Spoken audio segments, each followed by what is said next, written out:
Good evening, good afternoon, ladies and gentlemen. Welcome back to another episode of High Top Sports. Apologies for the delay. We had some massive technical difficulties. It's never a dull moment here on High Top Sports, but it is the best day of the week, boys and girls. And of course, we have a jam-packed show. So sit back, relax, smash the like button, and subscribe if you guys are our brand spanking new. And of course, first thing we're going to do is talk what we're going to talk about today, which is a massive day, as Zach Goodall will be joining the show in here just a moment to talk, of course, about the Napier presser that we did have. Then we're going to talk about the coaching changes, if there are going to be any changes, contract changes, strength and conditioning coaches, all coaching changes, however you want to look at it. And then, of course, our new Soda to Libs segment, production percentage on the football field. We'll get into that, and then some more news. But ladies and gentlemen, let's go ahead and introduce our co-host for the evening, Zach Goodall, and of course, Mr. David Swolerquist. Dave, how are we doing, big guy? Press conferences, Mark Thompson playing Robin Hood, and Caitlyn Jenner in Gainesville. It's been an eventful day. I'm glad you reminded me of Caitlyn Jenner hanging out at just casually in Gainesville right now, right before the show started. She's taking all of our thunder away. So if there's nobody here, it's all because they're at the social getting hammered by Jenner's new drink. Zach, what's going on, bud? How are you guys doing? I'm happy to be back and finally off season, real off season. Man, we're here. Yeah, it's the dead period. So you get what, 30 days too? You're gonna have a nice little vacation until the March, till we can obviously get into spring practice. As it kind of just shuts down for you guys as well then? Yeah, so like in years past, I kind of already moved into like looking forward, covering like what the new team looks like at this point, but then we had the extension of the transfer portal as many times as it was by every team that had a coach leave. So I've been Mm. in the keep an eye on news and trying to stay on top of everything that's happening mode up until this point. And now, I mean, Florida added a preferred walk-on punter today, and that surprised me, but that's like the last real move I'm expecting here until spring ball. So I can enjoy it a little bit and finally get into the analysis that I love to do. I know it was a slow day for you, so I appreciate you coming on, and because you didn't have much going on, so that's good. I was glad. I messaged you yesterday. I was like, "Hey, you free to go?" And you're like, "Yeah, there's a presser tomorrow." And I was like, "Christmas! I love me a good presser." You know, we've kind of been in the dark, so it was refreshing. But go ahead, Dave. I think I said Caitlyn Jenner. That's Kendall Jenner that's down there. Caitlyn Jenner's for Florida State. Okay, you're right. It is Kindle. Okay, all right. Let's dive into the presser though, Zach. Obviously a lot to go over, a lot of things to discuss. I kind of want to get just pick your brain on how was the room, just kind of behind the scenes stuff before we talk about the presser itself. How was it for you guys? I know sometimes you guys talk to him after the fact a little bit. What happened with that? Yeah, it was nice. Again, we hadn't gotten to speak with Coach Napier since early signing period, and someone calculated it. It was like in the late 40s amount of days since we last did. So it was nice to get back in and for us get content, obviously, but also ask a lot of the questions that for the past almost 2 months have, been left up to interpretation or maybe gone without answers or get more details on the things that we've learned. So obviously there was a huge focus on all of the staff shakeup that took up a lot of the time. There was a little bit of discussion about the transfer class that came in because they announced 7 transfers today to kind of wrap things up. Otherwise, basically every other player in this class coming in this offseason was discussed last time.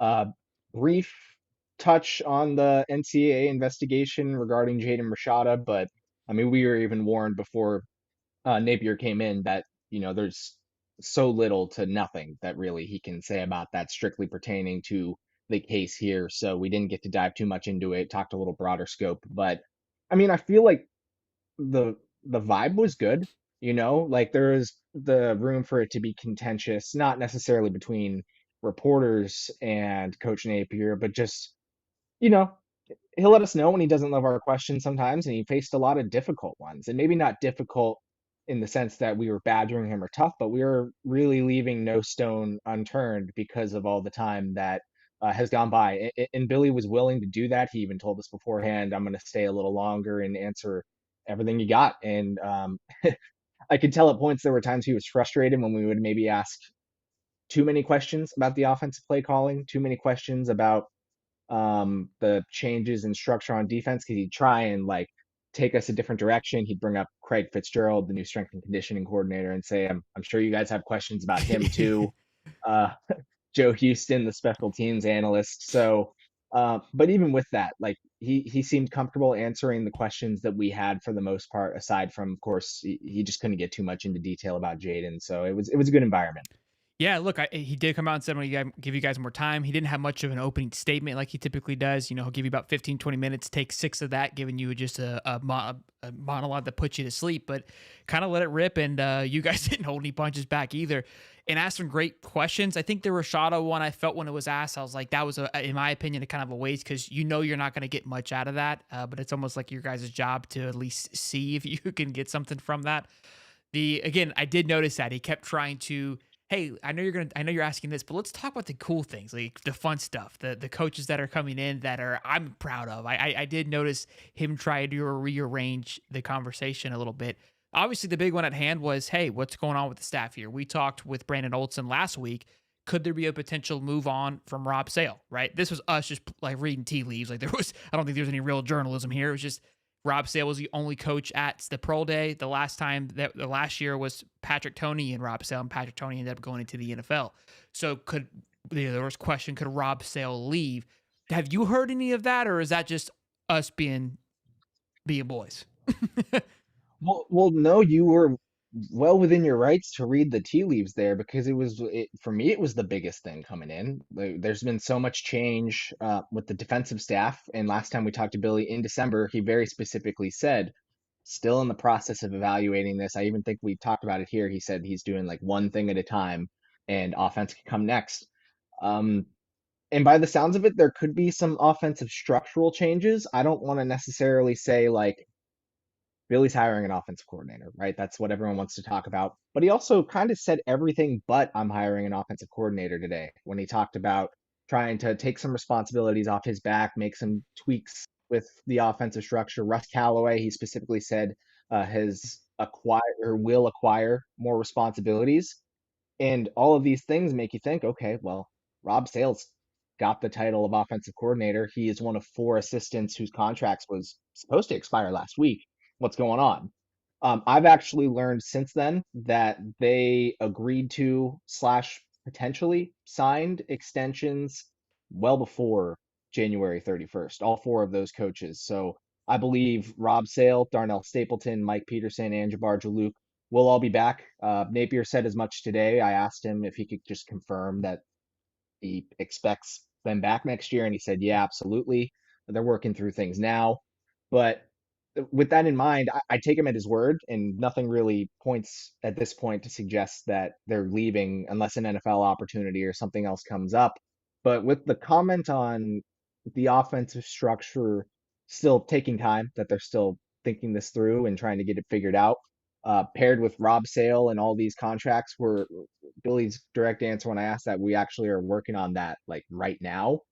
It makes me feel as though, sure, maybe it won't be an outside hire at offensive coordinator, but there still could be some dominoes left to fall. If they're still working through all this, if they still aren't at a position where they're willing to, I mean, I think Nick Delatorre at On3 has reported they filed Freedom of Information Act requests to get these contracts, and they're still not being granted.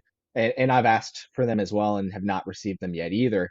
It makes me think that even if all 4 of those coaches are indeed back and in their primary positional things, like for example with Rob Sale holding the coordinator title, maybe that will change. Maybe that Mm. will go to Russ Callaway. Or maybe I'm overthinking it and they just have been taking their time to put pen to paper. But all that tangent to be said, I do think Rob Sale and company will all return in 2024, and that's seemingly what Napier believes as well. So two things that because the contracts are interesting. I was asking Brandon on that last time. It's going to be interesting to see what these guys are being paid because the big question mark is the offensive line coaches. I think there's 2 things that frustrated a lot of people today, and that's one, Rob Sale coming back. And look, as much as I pump up the Billy, that's the one thing I can't defend when you have a position group that finishes 131 out of 132. I've got questions, and he talked about, hey, what was your reasoning for firing the secondary coach or the defensive coaches, although they talked a little bit about it, but again, it kind of alluded more to what were for the reason for changes. He's like, look, when you're lacking in production, something's got to change, whether it's the personnel or leadership, and that was the direction we chose to go with. Well, what I would have loved, I don't know if I may have missed it, but just a straight up question. Hey, Billy, offensive line, although 2 years ago was one of the best offensive line Florida has seen, this past year we've seen a lackluster, I mean, the worst it's ever been, 131, and we haven't seen this hot recruiting trail that could support like, hey, it's going to get better. Why the continuation with Rob Sale and Stapleton and but release of the other two? Like that's a dogfight question, but that was the only question I felt that a lot of people would have been happy to hear. Obviously, there's a lot to go over, so I'm not mad at anybody, but I think that's a big question mark of, hey, why this guy still? What are your thoughts on that? And then I want to get into the contracts, because Ron Roberts is an interesting one. It's gonna be interesting to see what he gets paid, but also his role was more explained today as well. And again, when Rob Sale's contract comes out, he was being paid $1 million. Is that going to be a raise? Is it going to be the same? And when people see that number, I feel like unless it goes down or stays the same, it's going to be another fiery day on Twitter. Yeah, and the question, especially about right, the aggressiveness with Spencer and Raymond, they were fired the day after the season. Right, that was November 26th, 7th. It was immediate. So it's completely fair to compare. All they may not be paid the same, and sure, again, Sale might have the coordinator title, but like Sean Spencer had an additional title. It was co-defensive coordinator, or maybe it was this head coach of the defense role that Ron Roberts has taken. But point being is that these were significant staff members. You had no problem letting them go. What's the deal here? Especially when you look at Mark Hockey. They they can say what they're saying about his reassignment and him remaining a focal point here, but bottom line is he's being paid $750,000 to be the strength and conditioning coordinator, and they've taken him off that. He was extended a year ago, so odds are, and barring some drastic change to his contract this year, he's getting paid $750,000 to not do that. To Well, he's gonna be a rah-rah coach. seemingly, Let's not talk it down a little bit. All right, he's gonna be the motivational guy. Continue. sure. Well, that's exactly it. Is like, what's his job? Because like, what is a motivational 750,000 unless she's like a booking fee? Um, but yeah, it's a totally fair question. I wanted to follow up and ask, not it was kind of a fluster. I wanted to follow up and just ask like his impressions of these four coaches in their roles over the past 2 years, and maybe it would have led to a complimentary answer instead. But I do feel as though that would have painted the picture as to why Billy has chosen to retain Rob Sale. But at that point, I got jumped for another question, and that was that. Um, when it comes to Ron Roberts, it's another intriguing hire, and obviously a mastermind of this defense. So, in theory, it should only get better. Like, this guy has trained Austin Armstrong previous to him, or maybe alongside him, also Patrick Toney. And Billy said there are plenty of other coaches he can hook us up with for stories to talk about Ron Roberts' influence. But again, it's an interesting role, that executive head coach of the defense. And maybe or maybe not, that is the extra one Sean Spencer held. But one way or another, he wasn't necessarily doing the things they anticipate Ron Roberts doing. They do anticipate him being a meaningful part of the greater defense, not just overseeing the inside linebackers. I believe Billy specifically called it coaching the coaches today. Yep. And I saw a lot of fan blowback on that, and I get Yep. it. I think, you have to do with what you have at this point. Billy, I don't think, was in a position where he could have fired his defensive coordinator and had a third in as many years. He's got a young guy that's learning, so I respect the move to go and get someone who's comfortable, who's willing to continue mentoring, even in this like position where they're under someone yet mentoring them. If it's all going to work out, if Ron's willing to do it, I see the upside, but I also, again, understand the questions from a recruit's perspective when they come in, unless it's like really drawn out for them. I would ask who's calling the plays. I would ask who's like higher on the totem pole, the executive head coach or the coordinator. So it's all very interesting. and it goes back to even when Billy Napier started putting the staff together and handing additional titles to people, and you wondered, is this meaningful? Are these additional roles? Are these just for salary increases for friends?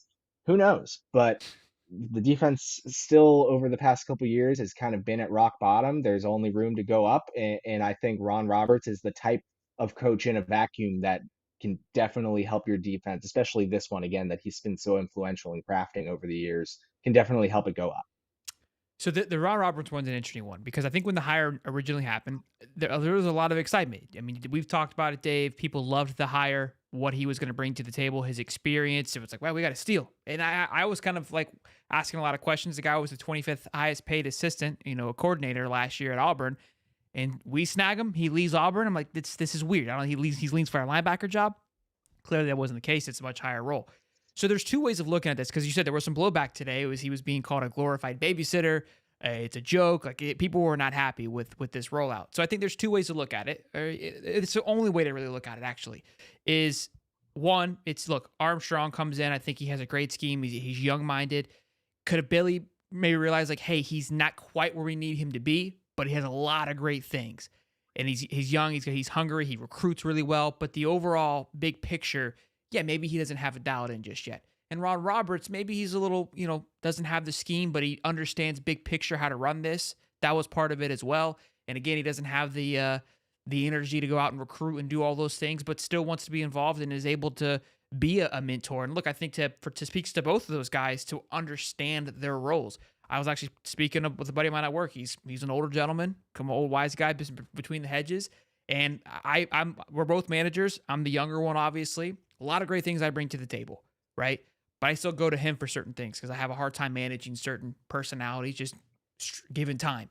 But still, I go to him for a mentor and things like that. And he comes to me for questions as well, too, just because of the things that I bring. So that's kind of how I looked at it as well.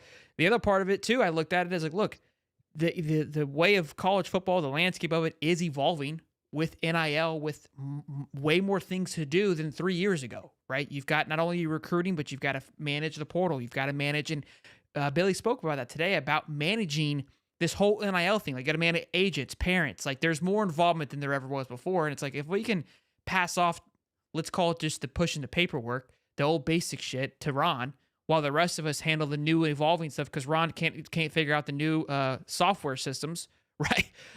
Then so be it. So I think that's the two ways, I guess, of looking at it. I think it's a little bit of both. And that was my pro of like, look, it could be an evolutionary role. Not necessarily, we won't maybe not call it an executive head coach, but this role that's going to be a more experienced role that manages kind of your day-to-day stuff because there is so much more than there has been in the past. Yeah, absolutely. And I'm sure we can get into it more about how Billy's taking the similar approach with hiring a Mark Robinson, for example, to I don't know what they're calling him. I don't know if Yeah. that job still has a role, but like executive vice president of football operations, if you were going to compare it to the NFL, someone to take over the nooks and crannies and stuff that Billy might miss when it comes to recruiting and roster. Um, and yeah, people love to talk about the coach's ego, right? And sometimes be quick to say a coach has a huge ego. And I'm not here to say whether or not members of Florida staff do or don't. The people that, when that comes up and people make those accusations, I'm not going to offer my own opinion there because I just don't know. And I don't know if I'm qualified enough to even make that assumption. But what would it say in a hypothetical world that this works, that this new concept of having someone that's not the coordinator but is like the wise guy, the mentor coming in? What if that does greatly help Austin Armstrong in his growth as a coordinator and as a result benefits Florida's defense? What does that say about Austin Armstrong, Ron Roberts, who he can go be a coordinator elsewhere. He can get a job calling plays if he wants to, but he took this. What does that say about the coach's ego there? So I'm fascinated to see how it works because in hindsight, right, like there's plenty of reasons to question it now, maybe make fun of it with the terminology used, but when these are your options, when this is where you're at and you're doing anything you can to improve, sometimes it doesn't help to try and get a helping hand, and this is certainly one of those cases, and for all we know, it could work. Real quick, I'm gonna let you go, Dave, because we've been bouncing back. But I've been excited to talk about this today. I mean, I like to, because I obviously have my own thoughts and opinions of this entire situation. I always get labeled as a sunshine pumper, as the optimistic one. So I genuinely try to reach out to opposing sides or just more of a neutral side to bounce it off of, to get a good understanding of it. In the way this role, this babysitting role, I'll buy into it. It could be, it's one of those, it's like a stock. So it's hey, you're gonna get it early when it's fresh, and it could be the greatest thing since sliced bread, and it goes through and it becomes a trend across college football over the next few years. May not be the exact way, but maybe it morphs into something.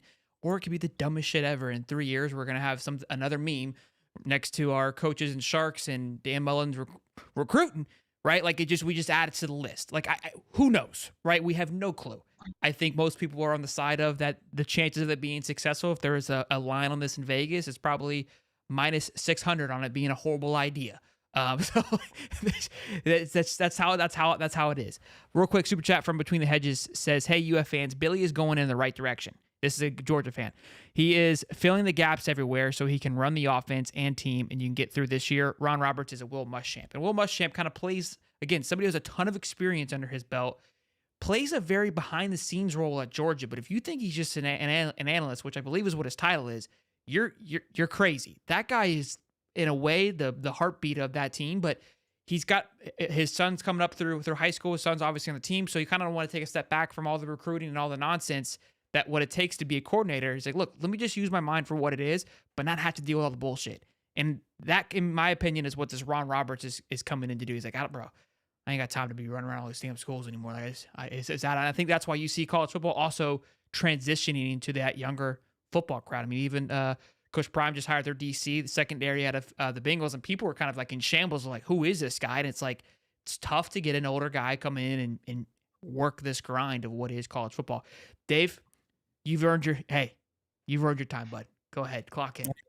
Look, I've learned a lot today already from the pressers, being on the radio, all that stuff. So you mean to tell me now we got 2 DCs, 2 O-line coaches, 2 strength and conditioning coaches, and 2 special teams coaches? We better be really, really good next year. Yeah, I mean, like when you talk about like Dave's been waiting. When you talk about retaining the staff and giving out extensions and everything else, I mean, you look at everybody's saying like Billy Napier is the only guy that does this. I mean, you go back to Dan Mullen. I mean, how long did he hold on to Coach Hevesy, Todd Grantham? You go to Jim McElwain, and how long was Doug Nussmeier there? I mean, a lot of coaches do that, and a lot of coaches are kind of like, if I'm going down, then I'm going to bring everybody that I brought with me. Of course, he replaced some guys as well, but I mean, I'm all for everything as long as it works out. I mean, I talked about this on the radio, and I said, look, I mean, I don't know if there was a reason why he retained the older guys and moved them into certain positions. We know that when he came in here, he hired a whole bunch of people to watch over the portal. That didn't go well. Hiring a whole bunch of people to do some of these other positions. Hopefully that does work out. But I do like the addition of Ron Roberts. I think, he improved Auburn's defense pretty well last year. Obviously, I'm just going off currents. He's been a DC for decades. And the strength and conditioning coach, Craig Fitzgerald, I think that's a good addition too. And I actually wrote an article earlier today on High Top about Craig Fitzgerald in the new. Well, I didn't really write about the new nutritionist, but working with the new nutritionist, I think that the strength and conditioning is going to be a lot better as well. So, I mean, I like the hires. I don't know why he wants to put 2 and 2, and you would think Ron Roberts would be the DC and Austin Armstrong would be the guy behind him learning, but I guess that's kind of how the dominoes fell. You brought in Austin Armstrong last year. Now you bring in Ron Roberts. So, I mean, it is what it is. But at the end of the day, I just want to see results. There's like 2 coaches for like every position now. Can never have too many coaches. I think that's that's where we're at with it. But look, I mean, that kind of, I think, finishes up the coaching staff a little bit. I do want to talk, about the strength and conditioning coach a little bit, Zach, and get your thoughts on it. I know he spoke about it today. He was very excited to hear about it. I wanted to see if you had any inside pulse. We've been hearing more and more. I want to believe that things are, I mean, we've already heard from Treyon Webb and Austin Art Barber, right? Two players, which is the best feedback you can get, that it's much better than it was last year. Barber was a little more, I would say, reserved on it, but you can kind of just tell by his energy that they like where things are headed. Have you heard anything more? Or are you kind of getting the same type of vibe? And what are your thoughts on that? I think you're muted, Zach. Apologies. Yeah, I've heard similar, and I try to, even with hockey, I tried to kind of keep hands off because like so much of strength and conditioning can't really be evaluated from the outside. Although in fairness, a team's strength I guess can, but how much of that is personnel, the players that you brought in, and yada yada. Um, Sure. so bottom line is like I didn't want to critique too harshly when hockey was let go. I don't necessarily want to take put too much stock into pumping a guy up from what I'm hearing positively, but that is all I'm hearing. I'm hearing players are enjoying workouts and in leaving workouts tired, like worked, not just from running, and that's kind of been the big thing. That's Princely Uman kind of notoriously came out with his post transfer interview and compared Florida to a Pac-12 strength and conditioning program because it was all speed and no strength. And it's obviously critically important to find a balance there. And I'm sure maybe they found a balance. Maybe they'll continue to work a balance in throughout the offseason. But the first month of Fitzgerald being here, it's been strength. From everything I've heard, it's been power, strength. Players are excited. They love his energy. And most importantly, I'm hearing this a lot. Players are leaving just tired, just drained, and after putting in a good day's work, that tends to be, at least from what I'm hearing, what seems to be the case. There's definitely a different tire. I trained for a triathlon. There's a different type of tired. A good workout tire, like you've been lifting weights all day, where you're just like that was a healthy sore. Like yeah, give me some more of that. And then like you're just like achy tired from running too much. That sucks and it's miserable. So if you're And talking about it in a hurting, good way, yeah. you're feeling the production of your muscles growing in a sense. Do Yeah. you feel, because what I'm excited to see is when we head into spring practice, will you be on the practice field? Will you get to watch some of those practices? So you're gonna bring us with you. Okay, cool. I'm gonna come with you and you're gonna Yeah. get me pass. But do you feel you'll be able to know? I mean, I'm excited to see. Like you said, you don't know, but that's going to be a question I'm going to ask you is like, hey, do you see, like, is it immediate? Do you feel like, yeah, these guys are hitting harder, running faster? Like we could just tell. Do you think you're going to be able to notice, or am I asking too much? I mean, obviously, bro, I'm itching. Like I need something. I think you can. I think you can definitely look toward the trenches for that. I mean, we saw a Sure. team last year that got pushed around, quite frankly. I mean, especially that run blocking stat that you referenced. Like, that is the simplest way to define that stat. Run blocking tends to be down blocking. So you're literally like leaning into it and driving forward to try and create that block. And they were just getting blown up. Yep. So that to me, that is a strength thing. And if we're going to be looking for any sort of improvement, I'll spend a lot of time, especially with the fluctuations in the defensive coaching, and so many changes to the offensive line. I'm going to be looking there already, but I think that'll be a solid place to look for some results. Yeah. Whatever day you go, just let us know. I can make it down. And we can tag team and tag team Yeah. it. Bro, what would I give for 15 minutes? You have no idea. Dave, what do you got on that, man? Yeah, man. I mean, if he can hook us up with any kind of credentials, get that little laminated little necklace on over there and put like Shelton's face on it and have it say like humming or something like that. I mean, that Whatever. would be pretty Hey, cool. whatever you need. Yeah, I mean, when you hear the feedback from the, obviously the students and all of that, and I actually ran track and when I was in high school, and then I got into bodybuilding after high school, so I know what both of those are like, what the training's like for running, what the training like is for strength, and it's completely different because you're training your lungs and you're training, but you have to get a good ultimate medium because you're playing football. You obviously want to be in cardio shape, but you want to be more on the strength side than you do the cardio side. So I think with this addition and strength and conditioning, and I love Mark Hockey to death. He's a great guy, but I mean, if the results aren't there, the results aren't there. And I mean, how many times do we see the offensive line getting pushed around, Florida not being able to get pressure, missing tackles all over the place? I mean, that a little bit of that has to do with strength and conditioning. Not all, but some of that does. A lot of it is fundamentals and being in the right place at the right time, and that's coaching as well.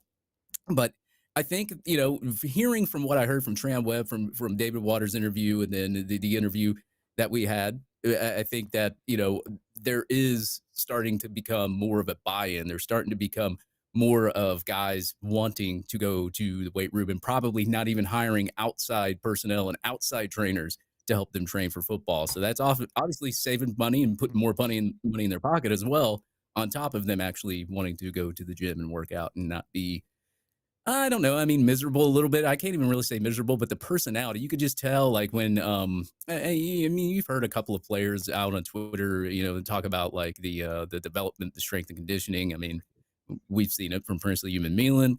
Um, I mean, hopefully that's fixed, and we don't hear anything about it right now. The reviews are very, very positive, but obviously the results still have to come. So we'll see. But I like it. The other part too, which Billy made sure that he iterated a couple times. What's the nutritionist? What's his name? Seiko. Sankoh. Seiko. Yeah. Yeah. So, and again, I noticed at the very first video he was part of the training, which obviously the last nutritionist, I don't think she had any association. I think there's an important part to that. One, we have two you could say two strength and conditioning coaches as well. But I like the fact that he's, to me, you're studying your work. So you go back, you're a scientist, you go and you go to the lab, make the food, and then you get to see, okay, is it helping this player? Is it helping X player? Like, how are they producing? How are they reacting to what they're eating? It's real time reaction, which look, those are small details, and it seems dumb, but I think we can all agree that was a big component to the struggle last year was strength and conditioning. So as much as it seems like we're overly emphasizing the importance of this, to me, we talked about it with multiple people, Stephen Harris, Allie, like at the point it was like, it doesn't matter what we call right now. We're just getting straight up our ass kicked. We're getting slammed. We're getting beat. Like, I don't care how great your coaching technique, play calling is. They're just outmanning us, and we're in the SEC, and that ain't gonna work. It don't matter. It doesn't. You bring Urban and Coach Spurrier in here, we getting beat. So I think those things are important. Last little bit here, Zach. You got some more time, or do you got to go? All good. Love it, love it. I do want to talk about recruiting. There was obviously a big weekend these past few weekends, junior weekends. Their last little rush of visits. We are in the dead period for the next month, like you were just saying. You get some time off. Billy did say the staff's going to have off Thursday, Friday, Saturday, Sunday. I go, okay. I guess you don't care about winning anymore, Billy. Just giving everyone a whole damn holiday off. But so all they can do right now is text and call and all that, and no visiting either direction. Then come next, and March 3rd, I believe, is when it goes to the quiet period, and that's going to be an important time where people are going to be able to see, the production at practice. But I want to get your thoughts. How are things changing? How has the recruiting been this go around? Does it feel similar to last time? I felt like Billy spoke about the recruiting process, that it made some leaps and bounds last year. And I think it proven outside this not being able to close, but it felt way more in control. We were more organized. We were ahead of the ball game coming June. Does it seem to be in that same process, or are you hearing, or does it feel that it was some alterations were made? I don't feel as though anything really huge changed. Other than if we want to bring NIL into the conversation, the change from Gator Collective to Florida Victorious. Once they did that, all of a sudden, again, like you said, it wasn't perfect. They still got to figure out closing with some of these players, but ultimately the recruiting results, I would argue, were better this time around than last. Uh, Transfer results, time will tell, but I like this transfer class more than the class at this time last year too. So whether it's tweaks, whether it was they weren't in a position to be aggressive before, from who knows what factor. I mean, NIL is obviously such a huge one, but the state of the program, the youthfulness of the coaches, the intrigue other programs offered, I'm not sure. But Billy said it today. It kind of, it's from an NIL perspective, especially. It took them like 18 months to navigate those waters and get into a position where they feel as though they're comfortable. Is 16th ranked class falling from 3 to 16th, like, is that a good thing to be comfortable with in a vacuum? No, obviously not. So there's still plenty of work to be done, again, like you said, with closing. But like, everyone makes the big deal about the player ranking or the player grade compared to the class grade or ranking or whatever. You guys get into rankings. We don't do them at SI. But we I see the quality of player seemingly increasing. I think, at least from the transitional recruiting class, the bump class, it's gotten better each time. And transfer class, you can probably make the argument that it started up, down, in my opinion, went back up this time around. And how many of those were layups? You could argue multiple with DeAndre Robinson, Jameer Grimsley, and why am I blanking on the third? Grayson Howard, just because of the ties to the Pup. program Yep. previously, the recruitment, Pup, yeah. But also, someone asked this today, like, can finishing second in high school be considered a solid thing? Like in this day and age of recruiting, is that really For sure. that huge of a deal? And it got a laugh, especially out of Billy, but like, no, it's really not. It's obviously paid dividends, and these were priority recruits for Florida. DeAndre and Jameer were close to the top of their positional boards this past class. Grayson Howard was the top linebacker target and probably a top three target for Florida in class of 2023 in general. So one way or another, they're here. They're here with most of, if not all of their college eligibility, and they point to improvements along the way. They do, in my opinion, point to whether it's tweaks or whether it's let's turn up the aggressiveness a little bit. Something happened. So Billy addressed the NIL. He addressed recruiting and getting more players. So two things I do want to go over. The first thing that I thought what Billy addressed, what I liked, was speaking to, hey, how do you feel you win the portal? And how do you feel about the staff on hand? I think the portal, how they approach the portal, tells you how they feel about the team, in my opinion. Because they also say, hey, are you going to be aggressive in the second portal? And he goes, look, I tell the investors and all these things is like, we could always use another person at every position. That's just like, hey, like you could always use an extra person. You don't know what's going to happen. But the amount of people or amount of players for certain positions tells me, again, offensive line is a huge question mark. We're all wondering. We didn't have a lot of offensive line visits. The guys that visited outside, I think maybe one, all committed. We had a ton of secondary that visited. Didn't land all of them, right? So it's kind of like, hey, let's cast our net and see what we can land. Linebacker obviously didn't have many. What it's telling me is that they have an idea of what they're feeling with. And so again, speaking to Rob Sale, it's like they must be really, really bought in on Roderick Kearney, on Najee, on Fletcher, and the two guys that they brought in. Again, I'm not saying it's the right answer. I'm just, from what I'm gathering, it looks like they're pretty comfortable. So we already know it's more than likely this is the kind of the get it done a year for Billy, but we're all wondering, we want certain things. It's like, look, from how he spoke today and how they moved through the portal shows me they're bought in. The other question that somebody asked about the NIL, hey, are you spending? Are you as aggressive as Alabama and Georgia? I love how just like out in the field it is anymore. Like nobody even cares. They just straight out say it. Like, hey, like, are you guys spending as much as Georgia and Alabama? The way he answered it, which is something that I've been saying this whole time before, just from watching him navigate, is he mentions Moneyball, which we've talked about. But basically, what am I going to spend my money on? But also saying it's a fluctuating market. So when I heard that, what I was assuming is he's saying is like, it's like a stock market. So this person may view this stock, let's say Georgia and Bama views this player at X amount. We don't view him that way. And maybe next year it's not going to be that much. So are we spending more than Georgia and Alabama? Not on this particular position, no. Overall, I can't speak to that because how they invest their money is different from how we invest our money. It was an answer, but a political answer, but also was like, I appreciated that answer. He goes, look, sometimes you need to spend, is what in a way, and then sometimes you got to play the Moneyball game and figure out how can I maximize this player's stats. What were your thoughts on that, Zach? Yeah, I agree, especially from, if you just consider the state of the program, like you got to play Moneyball. That or you got to spend your entire chest, and by that I mean overspend and run out of money, and probably not.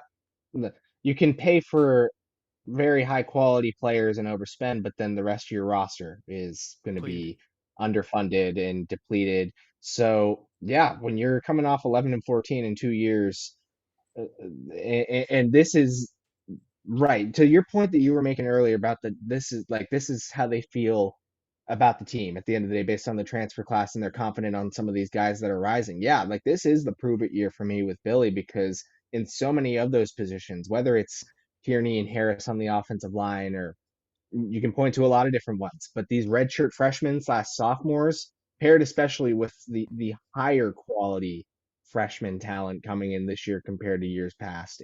And we saw how frequently they played freshmen last year. This, I mean, obviously we're going to be at nearly 100% Billy Napier's roster at this point. Like the Mullen excuse will be out the window. Sure. We're supposed to see here what this looks like under Billy Napier, and a huge part of that is this. He's been so big on the culture to create player retention, to stop players that he's recruiting and developing from leaving.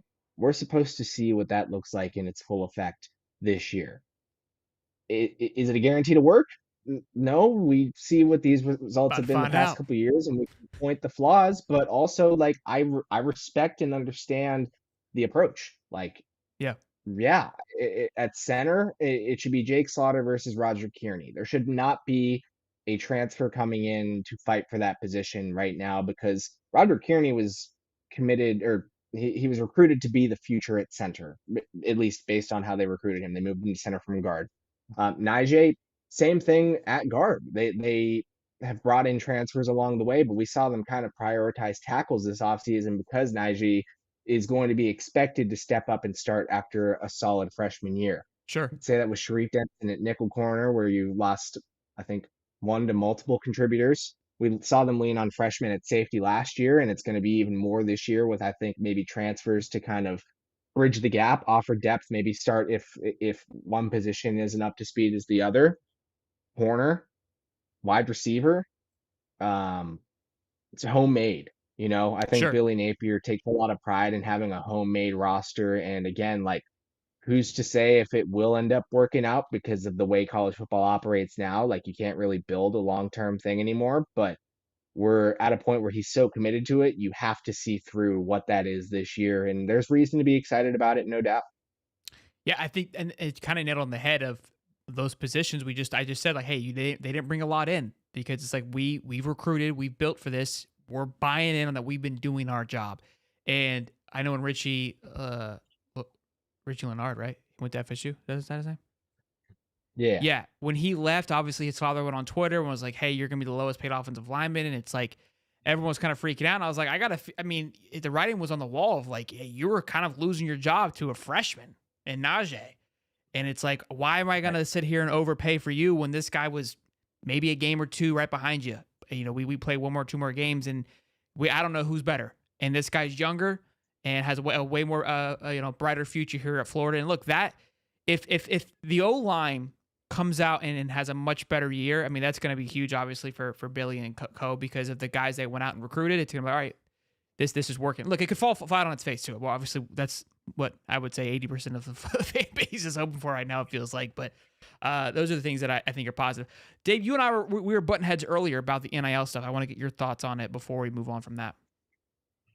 Oh yeah, I'll add what Zach was going on with before we get into that. I mean, ESPN released an article about returning production. Florida ranked 34th nationally. Hold on, we're gonna get into that. Don't I got a whole chart for that, Dave.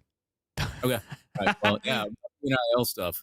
Yeah, I mean, like you start the presser off with saying it's taken 18 months for us to figure out NIL, and me and Shelton butted heads on that whole situation. And my thing is this, okay, it started 3 to 4 years ago. Obviously, it was 2021, really, but we all knew it was coming in 2020.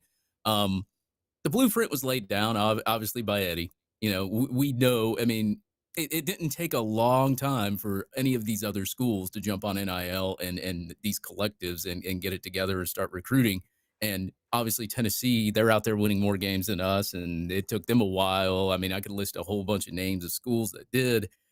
I just don't understand how it takes so long for the staff to do everything when it comes to portal, when it comes to NIL, when it comes to anything else. It's kind of like sloth-like when things happen around here, and it feels like there's no sense of urgency a little bit. And I think that's why a lot of fans get frustrated on Twitter and they post things. And I think the support from the athletic director is lacking too. I mean, you'll see him go on radio shows and all these other shows, but he just gives a basic direct answer, and he won't say, hey, look, NIL, we need this much, or this needs to be improved here, we need to do this, we're fixing to put this in the new stadium, we're fixing to, if you buy something at the stadium, a small percentage, if you have change left over, you can have the option to have the change go to the NIL. there's no like ideas. There's no thinking outside of the box. You don't hear anything.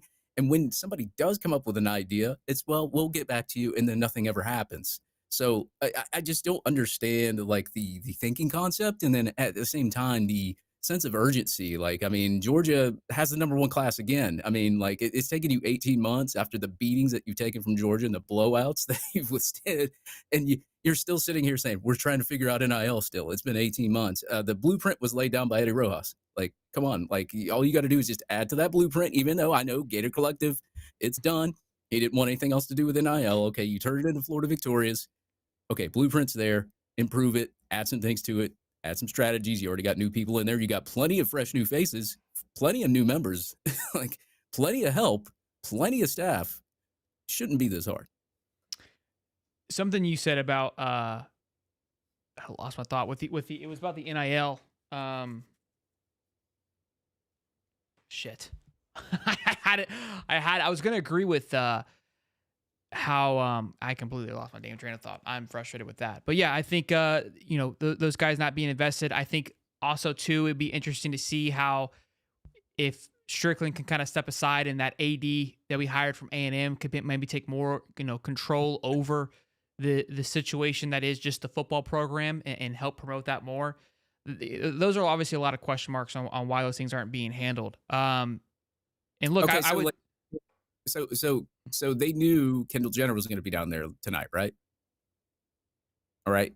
Sponsor that from Florida Victorious. You're muted, Zach. Put Florida Victorious on the cups. I mean, I know that she's trying to promote her own alcohol, but maybe, hey, say, look, yeah, can we work put with Florida her. Yeah. Something like that. Go ahead, Zach. Well, I was just adding, yeah, and sorry, I had stepped away for water real quick, but Jeremy Crawshaw posted a picture Yeah. there with, so not a bad idea. Maybe they could have coordinated something there, but that's the state of NIL, right? You gotta, That's you gotta the have, you gotta think far ahead. What I was gonna say was, you could try to argue that, hey, Florida was maybe a little slow. They didn't want to break any rules, kind of like Ohio State was. Now Ohio State's doubled down, and they're basically blatantly saying, hey, we're spending it. But they did say, hey, we were going the speed limit at first while everyone else is speeding.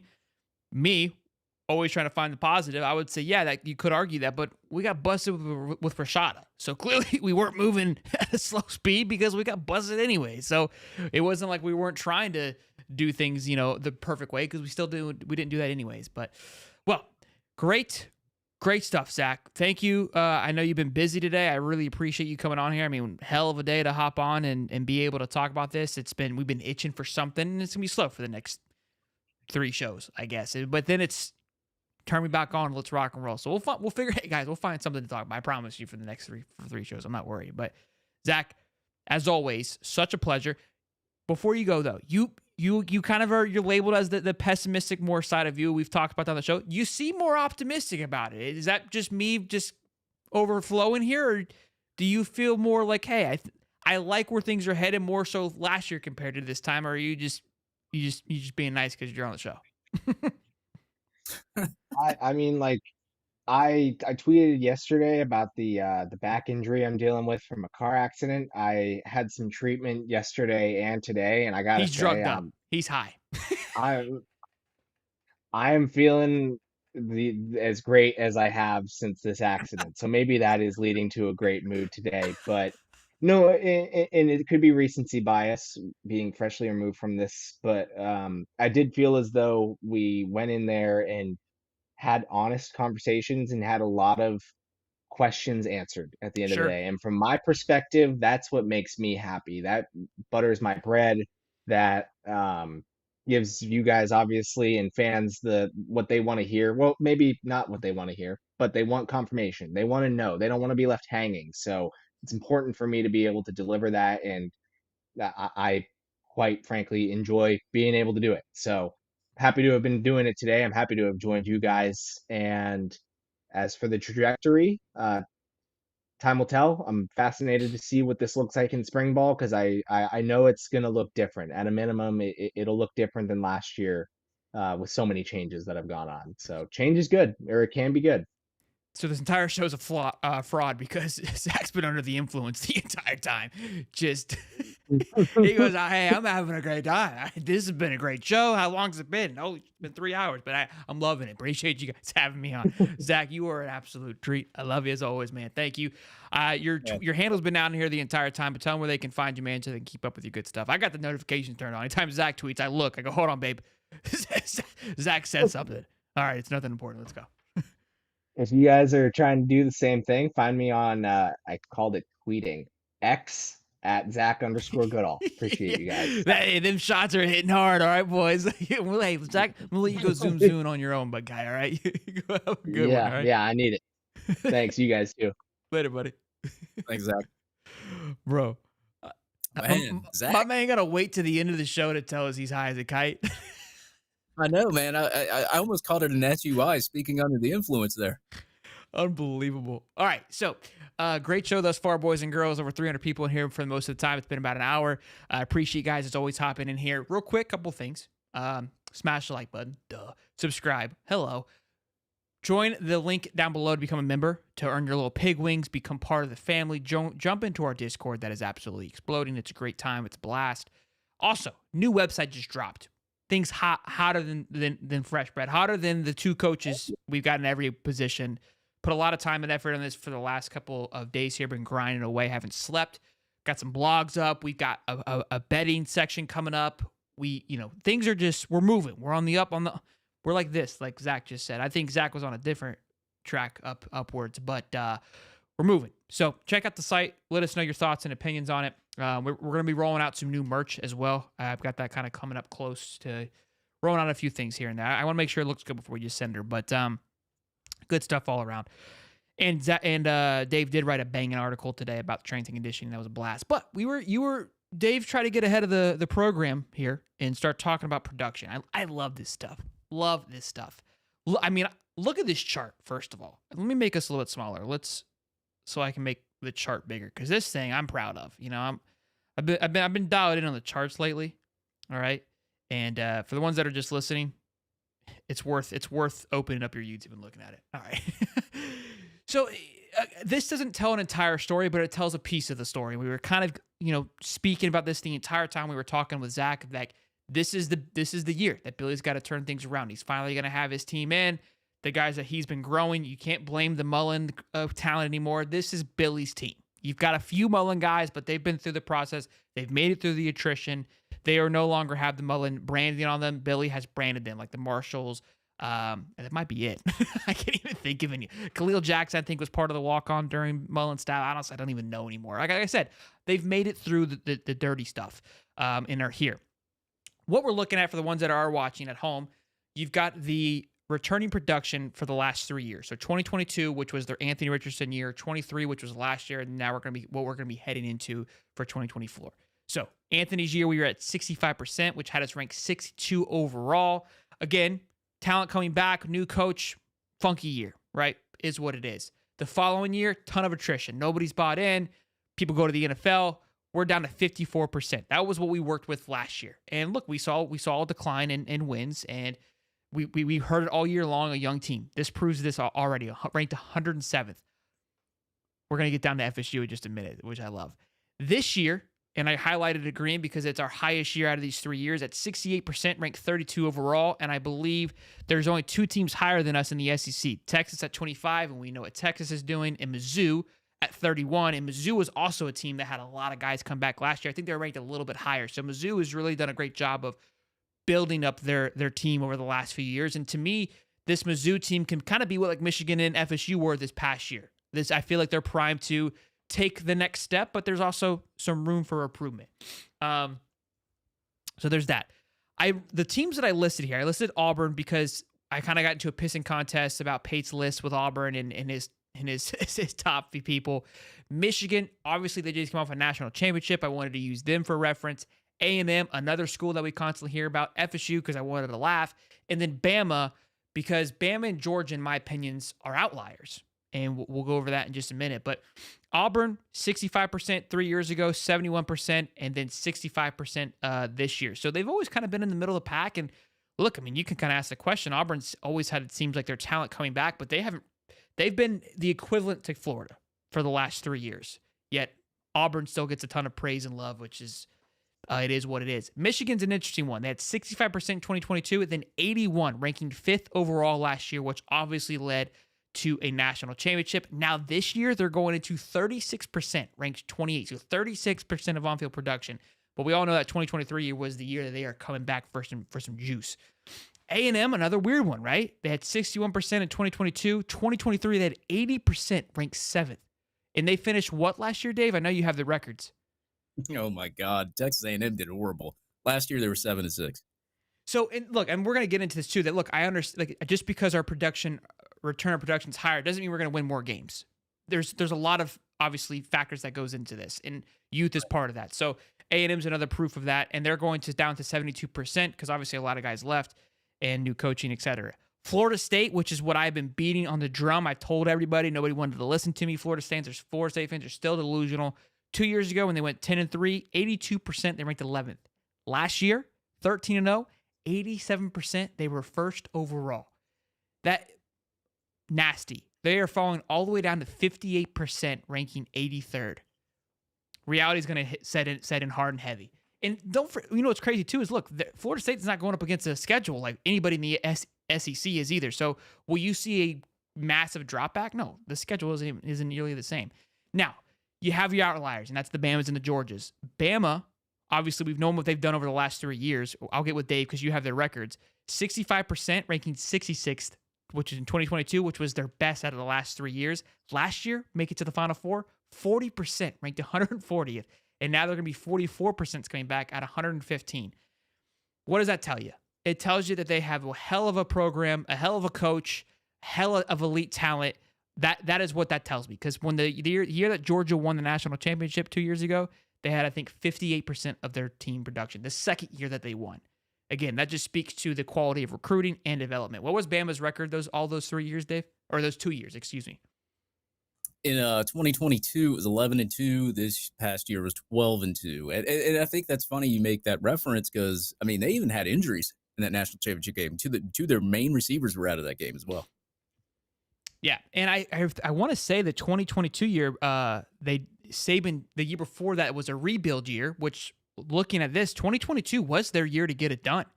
And it felt like last year should have been more of a rebuild year, but it's like Saban just willed them to the to the Final Four, to be honest with you. So, and that's my reason. Again, I kind of have them a little bit lower in the power rankings because I think people are overlooking the impact that Saban has.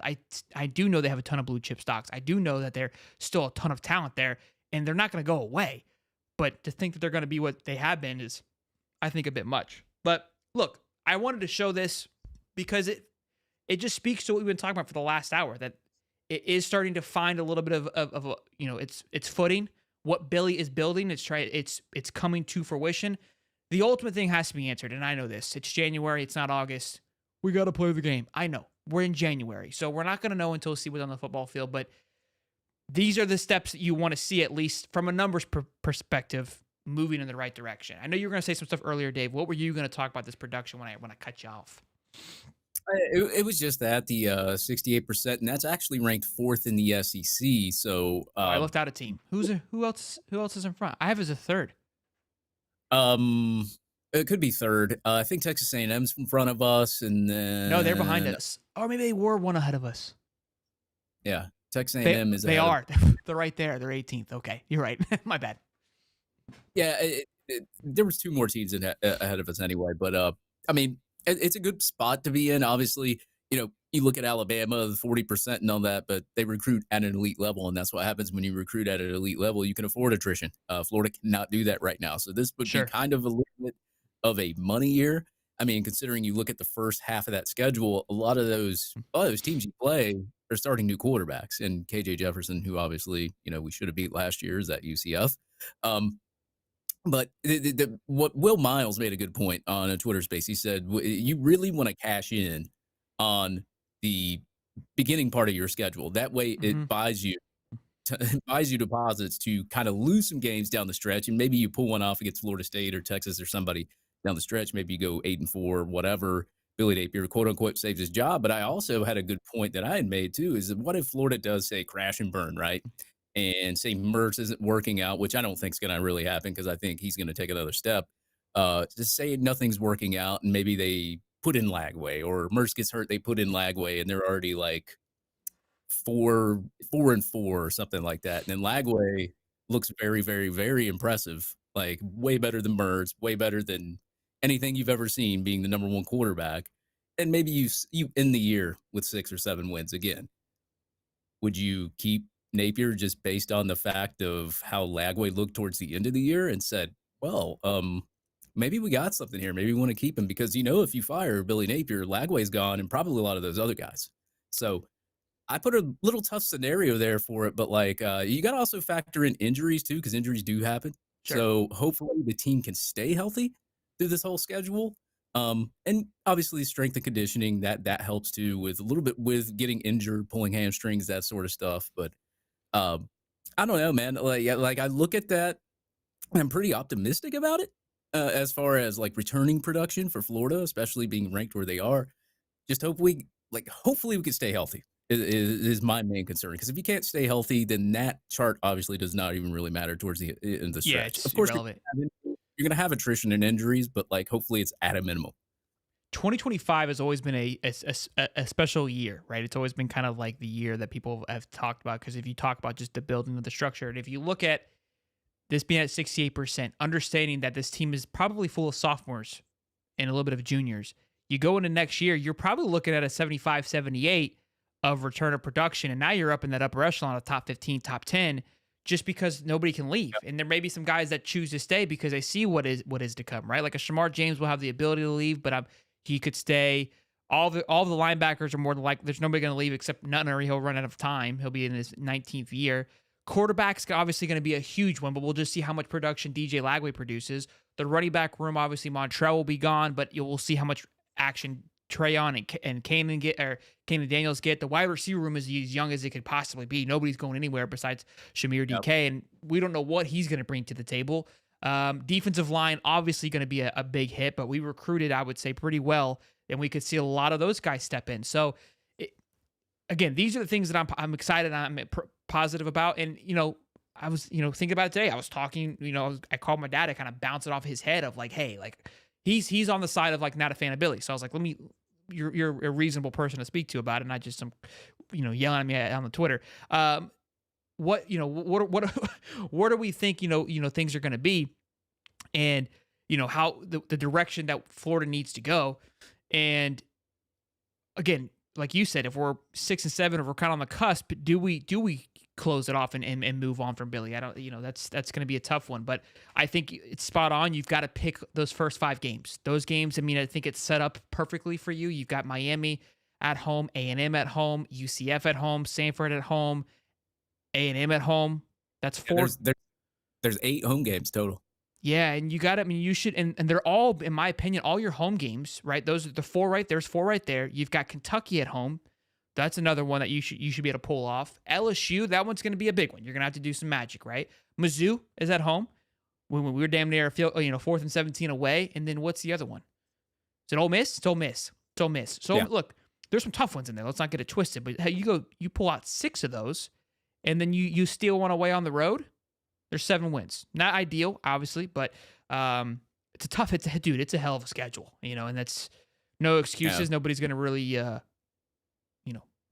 I was going to say, if we end that schedule and we don't get a win against Tallatrashy and, DJU over there, I don't know what to say. Yeah, look, I would love it. That'd be a big win. That'd be a big win for sure. But yeah, look, you guys know how I am. I'm excited to see how things are going to change, where the direction that we're headed, and see how the ball plays out. I'm glad we got a little presser today. I had a little bit of a headache after the fact. I was I watched the presser. I'm fired up. I go open up Twitter and I go, clearly we didn't watch the same presser. I don't. I go, what the fuck happened?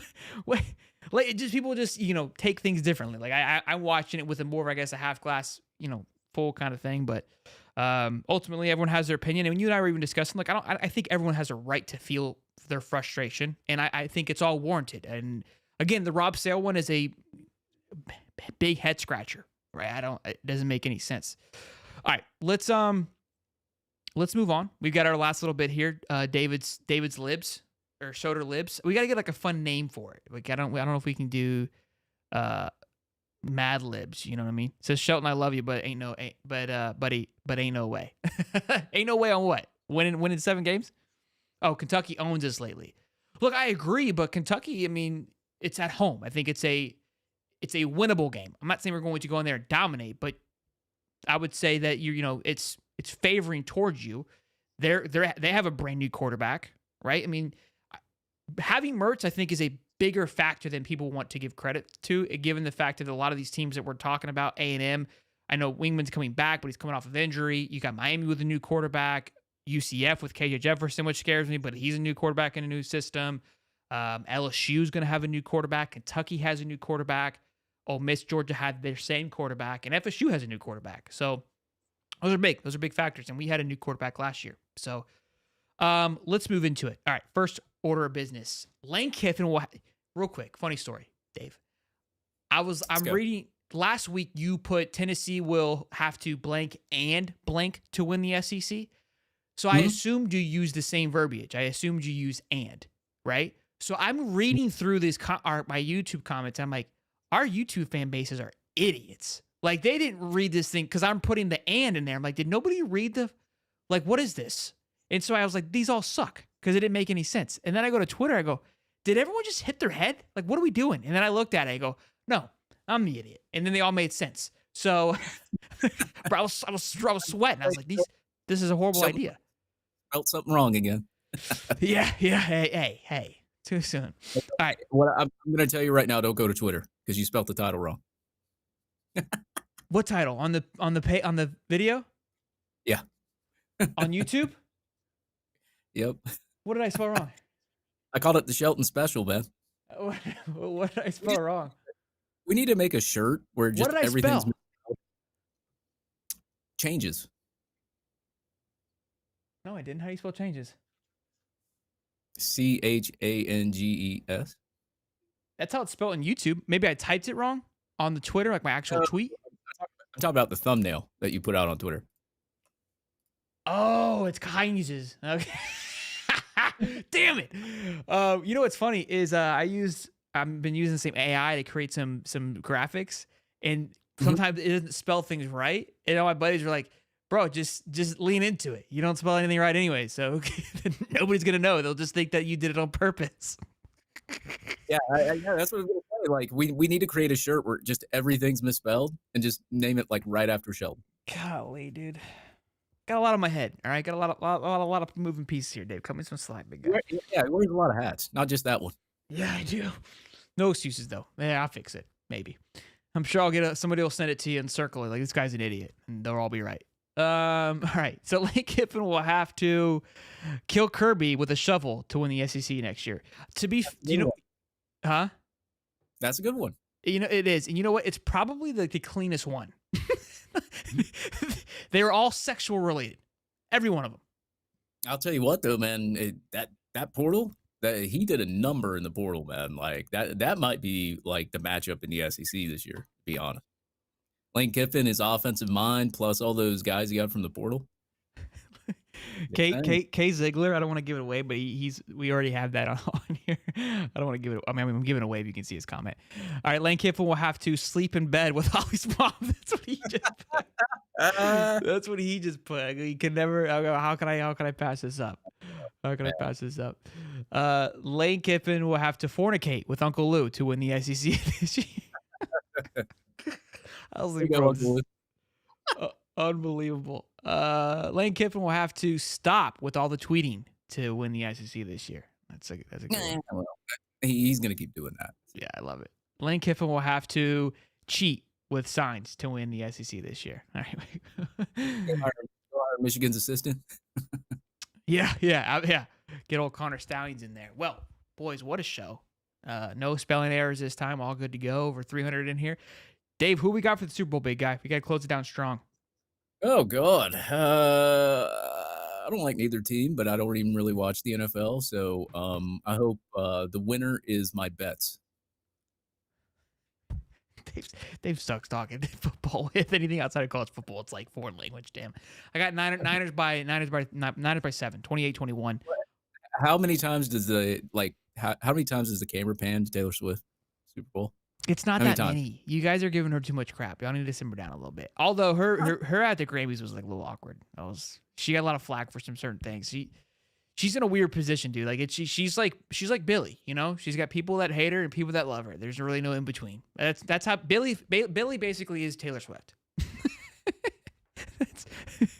that's I, don't- I, I ain't hating on it, but you know, I mean, I do think it's funny that like he's trying to sue people for like AI generated photos over like see the AI program.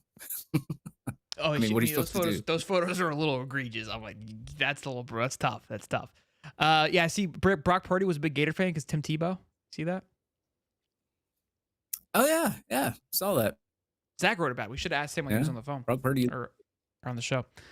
Well, boys and girls, love you as always. Great show. Again, humming right along.